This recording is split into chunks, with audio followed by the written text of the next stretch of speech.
E aí, galera, bom dia! Estamos aqui hoje para mais uma aula de ciências. Hoje nós vamos fazer uma breve revisão do capítulo 1, Placas tectônicas e deriva continental. Primeiramente, para a gente entender um pouco sobre esse capítulo, a gente tem que voltar até a origem da Terra, a origem do universo. Então, a gente viu que tem 3 ou mais teorias acerca da origem do universo, sendo que a mais aceita cientificamente é o Big Bang.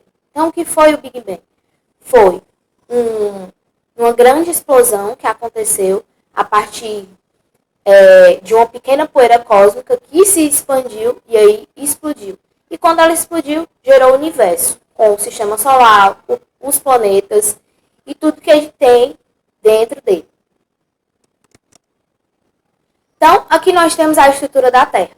Como vimos, a Terra ela é composta por 3 regiões. A primeira delas, a crosta. A crosta terrestre é a região mais superficial da Terra e a região onde a gente habita. Posteriormente, intermediária, a gente tem o manto. E internamente, a gente tem o núcleo. Professora, mas por que a gente mora na parte superficial, ou seja, fora da Terra, vamos dizer assim? Porque quanto mais interno na Terra, mais calor vai ser. Então, por isso que a gente mora na parte mais superficial. Então, hoje em dia, o ser humano não tem estrutura para morar internamente na Terra, até porque a quantidade de oxigênio acaba sendo um pouco limitada para a gente respirar. E a temperatura também não condiz com o nosso corpo, certo? E aí, a gente vai ver a parte da litosfera. Então, o que é essa litosfera? A litosfera é a camada sólida da Terra. Então, essa camada sólida da Terra, ela vai ser composta por rochas. Essas rochas vão formar as placas tectônicas. O que são essas placas tectônicas? São grandes blocos rochosos semirrígidos. Por que semirrígidos? Porque esses blocos podem, em algum momento da sua existência, sofrer rupturas, né? Ou seja, se partir. Então, por isso que eles são semirrígidos. As placas tectônicas juntas, elas vão formar a crosta terrestre, certo? A gente tem várias placas tectônicas espalhadas ao longo do globo terrestre. A placa que o Brasil está localizada é a placa sul-americana. Então, essa é a placa. Então, a gente tem cerca de 12 placas, mas aqui nós estamos situados, é a sul-americana. Com relação à Pangeia e à deriva continental, então acreditava cerca de 200 milhões de anos atrás que as placas tectônicas estavam unidas com uma massa continental contínua, que ficou denominada de Pangeia. E aí, com o passar do tempo e o movimento do magma, essas placas se separaram, né? Para comprovar essa teoria, você pode tentar pegar todos os continentes e ver como eles se encaixam, né?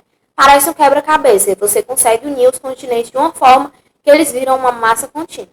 E aí, com o passar do tempo, eles se separaram pela deriva continental, e aí originou os continentes e os oceanos separadamente, como a gente tem hoje. Entrando aí na parte de catástrofes naturais. Então, a gente precisava relembrar esses conceitos para entender como é que alguma dessas catástrofes acontece. Então, inicialmente, a gente tem que entender o que é uma catástrofe natural. Então, uma catástrofe natural é um fenômeno da natureza capaz de acarretar danos materiais e ambientais. Então, é uma coisa espontânea, a gente não consegue controlar. E aí, essas catástrofes, elas podem ser ocasionadas por alterações atmosféricas, dinâmica dos ventos, temperatura, umidade, e movimentos no interior da Terra, como no caso do magma das placas tectônicas. Primeiro dessas catástrofes naturais é o tornado. Então, o tornado ele é uma coluna de ar que gira de forma circular, estando em contato tanto com a superfície da Terra como com a nuvem. Então, ele precisa estar em contato com o solo e com a nuvem para que esse vento gire em forma circular. E aí ele tem uma rotação e uma distância aí que ele pode percorrer até 480 km por hora. Então é bastante rápido. Então por isso que quando tem um tornado, ele acaba arrastando tudo que ele consegue encontrar pelo caminho. Então porque os ventos são bastante fortes. O próximo é o furacão. Tia, mas qual é a diferença do tornado para o furacão? Que o furacão ele é bem uma tempestade, né? Conhecido como uma tempestade tropical, que corresponde a um sistema de baixa pressão. Por quê? tempestade, porque normalmente ele se inicia num local onde tem um corpo de água. Então ele precisa da água e das nuvens para ele ganhar força, né? Então normalmente ele se inicia aí no litoral e aí ele pode avançar um pouco para a cidade. Então a diferença dele também para o tornado é a velocidade dos ventos, que é um pouco menor, certo?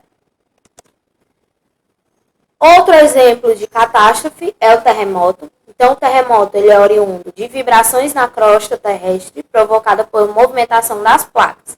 Então, essas placas, como eu falei para vocês, elas estão em constante movimentação. Então, elas podem se movimentar livremente ou podem sofrer rupturas, ou seja, se quebrar. Então, esse movimento e essas rupturas vão fazer que tenha vibrações nas crostas, né? Levando, assim, a tremores. A gente tem uma escala para medir essa vibração, que é a escala Richter, que ela vai de 1 até 10. 1 quando é baixo, né, a intensidade, vamos dizer que o dano é quase nulo, e 10 quando é um dano gigantesco, então quando o tremor de terra é muito grande. E aí o 10 é um nível assim mundial, então ele pode ser sentido em mais de um continente ao mesmo tempo. Então, imagine aí o tamanho da destruição que um terremoto nível 10 pode causar. A gente também tem o tsunami. O que é um tsunami? São ondas gigantescas. E essas ondas, elas não acontecem do nada, né? Elas são causadas ou por tremores de terra, né?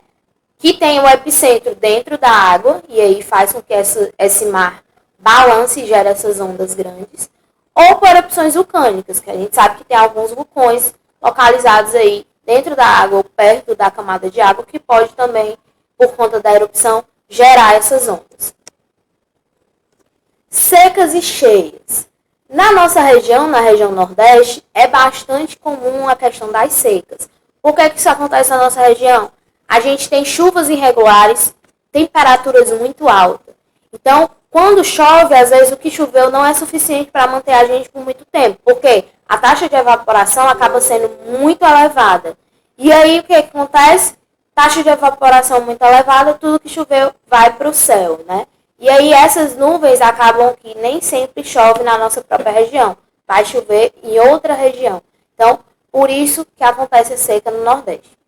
As cheias, que é mais comum na região Sudeste e Sul do país, acontece porque a gente tem uma carga de água muito grande. Então, muita chuva e aí acaba aumentando bastante o nível dos rios, represas e tudo mais. Também isso pode ser agravado pela poluição, né? Quando o lixo entope os bueiros e essa água não tem para onde escoar, possibilita mais ainda a ocorrência das cheias. Vulcão. O vulcão é uma válvula de escape dos gases que estão presentes no interior da Terra. Como é que isso acontece? Eu sempre costumo comparar com vocês o quê? O vulcão como sendo a válvula da panela de pressão. Então, a gente tem uma panela de pressão, lá dentro tem muita pressão. Se a válvulazinha não deixasse o ar escapar, o que é que ia acontecer com a panela? Uma hora ela ia explodir, né?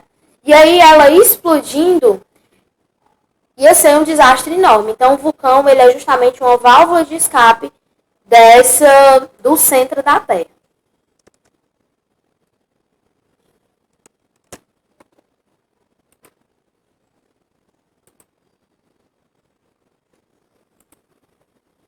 E aí, dando continuidade, a gente tem os impactos ambientais. Os impactos ambientais, diferentes das catástrofes naturais, são coisas ocasionadas pelo homem, ou seja, alterações antrópicas. Então, o homem causa na determinada região. A gente tem, primeiro delas, o desmatamento, que é bastante comum no nosso país, principalmente a nível de Amazônia. A gente sabe que a floresta é bastante desmatada, né? Eles tiram a madeira para vender, também tiram a madeira para criar gado naquela região, e eles também podem utilizar para a construção, né? Aquela região que foi desmatada.